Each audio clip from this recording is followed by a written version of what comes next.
Kapag sinabing Manila, alin ba talaga yon? Yung lungsod ng Maynila? Yung Metro Manila? O yung tinatawag na Greater Manila Area? Tara, linawin natin yan. Unahin natin, Manila City. Ito ang mismong capital ng Pilipinas. Nandito ang Malacanang, Intramuros, Luneta, at iba pang historical landmarks. Pero, maliit lang siya compared sa buong Metro Manila, around 42 square kilometers lang. Ngayon, Metro Manila, kilala rin bilang National Capital Region o NCR. Binubuo ito ng 16 na lungsod at 1 munisipalidad.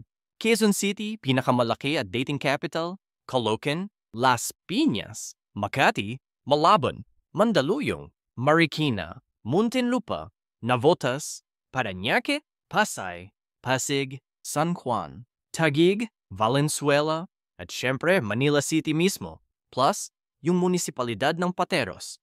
Ito ang political, economic at cultural hub ng Pilipinas. Kumbaga, dito umiikot halos lahat. Pero paano naman yung Greater Manila Area? Ito mas malawak pa, kasama na hindi lang Metro Manila, kundi pati karatig probinsya tulad ng Bulacan, Rizal, Cavite at Laguna. Dito kasi nakikita ang mabilis na urbanization at dami ng tao na halos konektado na sa NCR. Kaya minsan, kahit taga Cavite o Bulacan ka, parte ka na rin ng Manila life dahil sa Ortigas o Makati ka, pumapasok sa trabaho. So ayun, Manila City, capital mismo. Metro Manila, NCR, 16 cities plus Pateros. Greater Manila Area. Kasama na pati surrounding provinces.